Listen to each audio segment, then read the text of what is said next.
दोस्तों, आपका स्वागत है टेक्निकल टावर यूट्यूब चैनल में। आज आपको तूफान के बारे में जो न्यूज़ बताने जा रहे हैं, ताऊते तूफान जिसने भयंकर रूप में वो धारण कर लिया है और तबाही मचानी शुरू कर दी है। तो किस प्रकार से, कहां से ये गुजरने वाला है, कहां से ये शुरू हुआ है, पूरी हम न्यूज़ आपको बताएंगे। तो आप इस वीडियो के लास्ट तक बने रहे।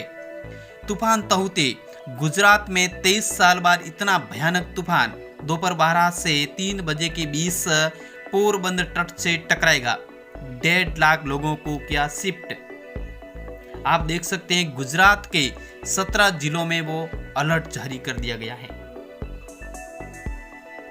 आगे देखिए, अरब सागर से उठे चक्रवात ताऊते का खतरा गुजरात, महाराष्ट्र और कर्नाटक सहित 7 राज्यों पर बना हुआ है। तूफान आज दोपहर 12 से 3 बजे के बीच गुजरात के पोरबंदर तट से टकरा सकता है।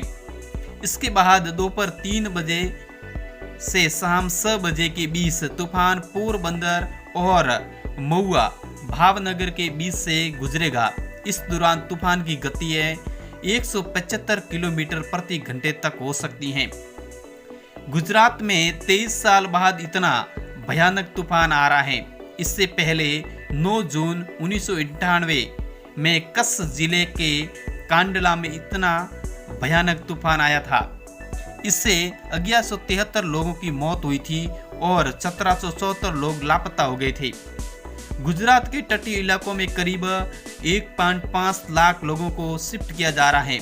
पश्चिमी तट से हजारों मकान खाली कराए गए हैं।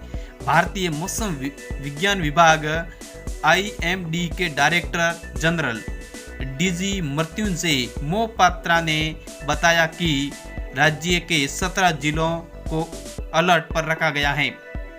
महाराष्ट्र में मुंबई सहित कई तटीय जिलों में तूफान की वजह से वैक्सीनेशन बंद करना पड़ा, जहां मुंबई समेत कई शहरों में अलर्ट है।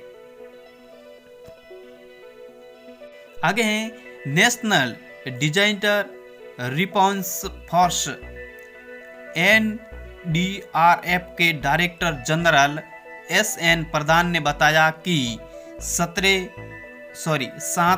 जिलों में NDRF की 100 से ज़्यादा टीमें तैनात की गई हैं। तूफान का सबसे ज़्यादा असर गुजरात पर दिखा जा सकता है, इसलिए अकेले गुजरात में 50 टीमें तैनात। अपडेट है, देखो, गुजरात के जूनागढ़ में सैकड़ों लोगों को सरकारी शेल्टर होम्स में शिफ्ट किया। अमरेली जिले के फाजराबाद इलाके के लोगों को कैबिनेट मंत्री कंवरजी बावलिया ने घर खाली करने की अपील। आगे है, गुजरात पर सबसे ज्यादा इस तूफान का असर है वो गुजरात पर सबसे ज्यादा देखने को मिल रहा है। मौसम विभाग का कहना है कि इस चक्रवात का सबसे ज्यादा असर गुजरात पर पड़ेगा। द्वारिका, कच्छ, पोरबंदर, जूनागढ़, गिर सोमनाथ, अमरेली, राजकोट, मोरबी और जामनगर जिले में घूस के बने मकान पूरी तरह तबाह हो जाएंगे। मिट्टी के घरों को भी भारी नुकसान होगा। पक्के मकानों को भी नुकसान पहुंचा जा सकता है। भारी बारिश के कारण कुछ इलाकों में बाढ़ जैसे हालात हो सकते हैं।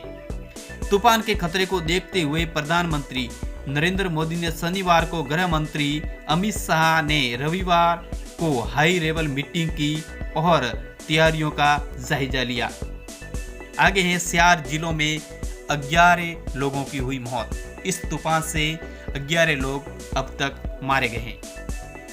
कर्नाटक के अलग अलग जिलों में तूफान से अब तक 5 लोगों की मौत हुई है। महाराष्ट्र के जलगांव में रविवार दोपहर 3 बजे एक पेड़ के झोंपड़ी पर गिरने से 17 और 12 साल की 2 बहनों की मौत हो गई। उनकी मां की हालत गंभीर है। गोवा के मुख्यमंत्री प्रमोद सावंत ने कहा है कि तूफान के कारण राज्य में 2 लोगों की मौत हुई है। तमिलनाडु के कन्याकुमारी में दीवार गिरने से 2 लोगों की मौत हो गई। इनमें 2 साल का एक बच्चा और दूसरा 36 साल का एक व्यक्ति शामिल है। वायुसेना अलर्ट, मछुआरों को चेतावनी दी गई है। वायुसेना को अलर्ट कर दिया गया है और जो मछुआरे हैं उसको समुद्र से दूर रहने को कहा गया है। तूफान की संभावना को देखते हुए भारतीय वायुसेना को अलर्ट मोड में है। वायुसेना ने 16 ट्रांसपोर्ट एयरक्राफ्ट और 18 हेलीकॉप्टर को राहत और बचाव कार्य के लिए तैयार रखने के लिए कहा है। गुजरात की कच्छ और सौराष्ट्र के समुद्री इलाकों में साइक्लोन को लेकर कोस्ट गार्ड अलर्ट पर हैं। साथ ही मछुआरों को समुद्र से दूर रहने की चेतावनी दी गई है। कर्नाटक के 6 जिलों पर बुरा असर, कर्नाटक के 6 जिलों पर इनका काफ़ी बुरा असर पड़ा है। इन जिलों के 73 गांव इनसे प्रभावित हुए हैं। इन 6 जिलों में से 3 समुद्री सीमा से सटे हैं। सभी में पिछले 24 घंटों में भारी बारिश हो रही है। यहाँ 90 किलोमीटर प्रति घंटे की रफ्तार से हवा चल रही है। मुख्यमंत्री BS येदियुरप्पा हालात पर नजर बनाए हुए हैं। तो ये थी तहूती तूफान की न्यूज़। आप देखकर समझ गए होंगे कि कितना खतरनाक तूफान है।